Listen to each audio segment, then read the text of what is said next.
Don't let YouTube decide what information you get. That's your choice. YouTube is deleting our videos and cuts you off from a source of honest reporting. Make sure you don't lose access to NTD's news content, and take a quick moment to subscribe to our newsletter so no matter what happens here, you'll keep your access to a trustworthy news source. The Pentagon just confirmed radar footage showing at least 9 UFOs swarming a U.S. warship. That's after the footage was made public by a UFO expert. Let's take a look at the footage. In a video posted by investigative filmmaker Jeremy Corbell, you can see a group of unusual aircraft on the radar. They show up as dots on the screen surrounding the ship. You can hear one operator saying the speed of the objects going from 46 to 50 knots. Then it speeds up to 138 knots, equal to nearly 160 miles per hour.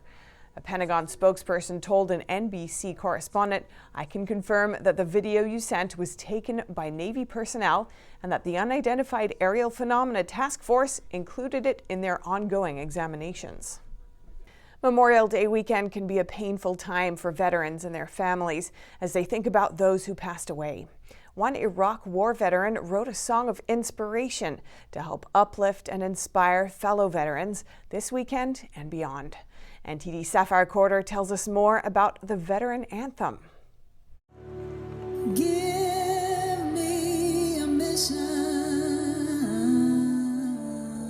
While serving in Iraq, Dakosha Swan created a choir. The choir, I saw that music was something that we could all connect to, and it kept us inspired, it kept us sane. After her service, Swan joined the suicide prevention team at the Georgia Department of Veteran Services. She wanted to help all veterans struggling with mental illness. She thought of a way.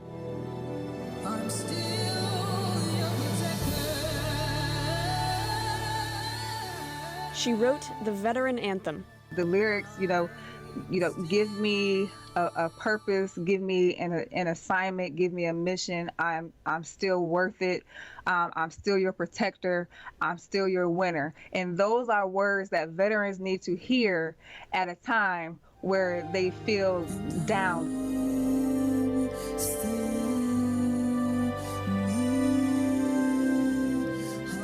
She says those lyrics are important because veterans can have a hard time finding purpose after they leave the military. She says in the military, there's always a mission, always someone to tell you what to do next. Civilian life is a different story. There's no one around to say something to you about, here's your mission today, here's your purpose today. And you're just in a very lonely place. It can be even more lonely during Memorial Day weekend when veterans think about fellow soldiers who have passed or those who have lost their battles with mental illness. She hopes the anthem will help them find purpose after service. Okay, you know what? Yes, people do need me. I am still supposed to be here. I do have a life outside of the military.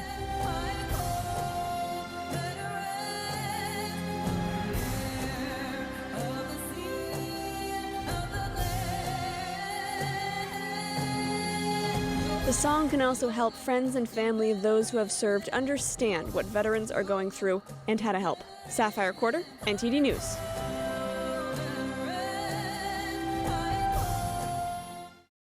A concert in Florida has a special ticket discount, but only for those who have been fully vaccinated against COVID-19. Concertgoers who show proof of vaccination and who received their final shot on or before June 12th will be eligible for the discounted tickets. For this group, tickets are $18 in advance or $20 at the door. But for those who haven't gotten the vaccine or haven't gotten their second dose, the price increases by 50 times. They would need to pay a whopping $1,000 for the same ticket. The promoter who came up with the idea said they're just trying to do a show safely. But one fan who wanted to go to the concert told WFTS this is a terrible idea, because not everyone can get the vaccine. Adding she already has antibodies after recovering from the virus, but vaccine passports are banned in Florida. Governor Ron DeSantis recently doubled down on the state's stance, saying they'll enforce Florida law. Around 500 people gathered at D.C.'s Vietnam Memorial Wall to honor the lives lost in that war. Although that's only a quarter of the 2,000 in attendance compared with past years, those who did come said they were thankful to have the chance. NTD's Melina Weiskup brings us more. Nearly 60,000 names are inscribed on the shiny black wall, and more than half are veterans who sacrificed their lives at age 18 or younger. Many Vietnam veterans could have landed alongside those honored on this wall today, but they say they don't regret the risk. I just think we live in the greatest place in the world, and anytime that they needed young men to step up and do it. I was very satisfied. I was in the military for 36 years, and so I had a great understanding and a very strong like for being in the military. Vietnam veteran and now best-selling author Carl Melantis said he chose to risk his life for America's founding values: life, liberty, and the pursuit of happiness. But he made it clear that when Thomas Jefferson wrote happiness, it didn't have a superficial or materialistic meaning. He didn't mean that feeling you get when Daddy buys you a new car. It meant thriving and fulfillment. But I would definitely risk my life if there was any government that tried to stop me from reaching my human potential. This Vietnam Veterans Memorial Wall has been here for nearly 40 years, honoring the lives of over 58,000 Vietnam veterans. Each name has inscribed beside it either a cross standing for those veterans who are missing in action or MIA, or a diamond representing those who have lost their lives from the Vietnam War. In 2020 and in 2021 total, there were 5 name additions added to the wall. We did not have a ceremony last year, so we are recognizing those today. The families of those 5 veterans were called up one by one and recognized by hundreds of people. The attendees paid their honor and respect to those who risked their lives for American values. Reporting in Washington, D.C., Melina Weiskup, NTD News. And living on a ranch is an American dream for some, keeping to yourself and working hard. But down at the U.S.-Mexico border, some ranchers are getting unexpected visits from trespassers. NTD's Miguel Moreno has more on that. Cole Hill has a wife, 3 kids under 10, and a ranch in Kinney County, Texas. We've lived here for about 6 years now. Over the years, immigrants have illegally crossed the border and trespassed onto his ranch. But he said the problem worsened this year and shared about an encounter in February. My wife called me and said, "Hey, you need to get home right now. We've got a bunch of illegals here at the house."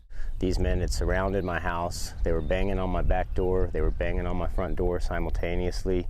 They were looking through our windows in my daughter's room, in my little boy's room. Hill made it back and found a man on the front porch. Others went into hiding. Eventually, he managed to get them off his property. Border Patrol, he says, arrived an hour later. It's a very scary situation knowing that we're this far out.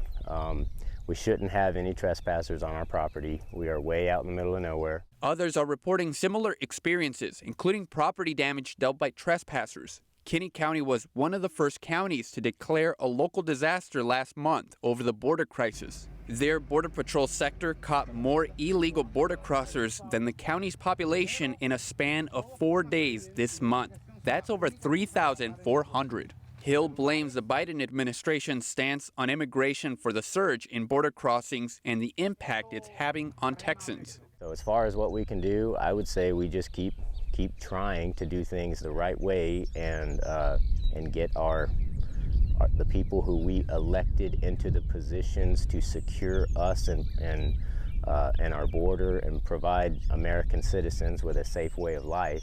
He says he reaches out to elected officials as often as he can in hopes of finding a solution to this problem. China is relaxing its 2-child policy, and now couples can have 3 children. This comes as the country is facing a sharp decline in birth rates. But Chinese residents are having mixed reactions. NTD's Tiffany Meyer has the details. Beijing's latest policy shift has prompted a range of reactions from Chinese residents. One tourist couple in Shanghai said they'd only have more kids if conditions allow for it. Nowadays, young people have to buy a house. This amount of pressure is already huge, and then you have to consider the cost of the child's education, etc. I think this sort of policy will be difficult to implement. Right. And we think the quality of education for our children might be an even bigger issue for having a 2nd or 3rd child. On Chinese social media platform Weibo, internet users are hotly discussing the new policy. A new hashtag has already attracted over 400 million views. It reads, "What do you think of the three-child policy?" The reactions are mixed. Some are positive, but the majority seem less than favorable. One person posted that they support the policy, adding that as long as you're a Chinese person, you should support the state's three-child policy. Others are questioning the cost that comes with raising 3 children. One internet user said, "How many people nowadays can afford to raise 3 children?" Another person wrote, "I'm the second child in my family and I'm 35 years old. I'm a girl and my brother is 10 years older than me. After I was born, the government fined us to the point of almost bankrupting my family. Can the state return the fine to us with interest? I can't even afford to raise my single child right now. The cost of raising 1 child plus housing loans is over $1,500 per month. And me and my husband are working extremely hard to make money. We also have to take care of our elderly parents who have ailments. Where's the support from the government?" The Chinese regime said it would provide supportive measures, but hasn't given any details. Another internet user complained about the policy shift. She wrote, "What was the regime thinking when it only allowed 1 child?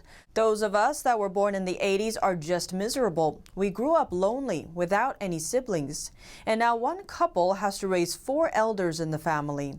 Now the government allows us to have a 3rd child. So that means 2 people have to take care of 4 elderly parents and 3 children.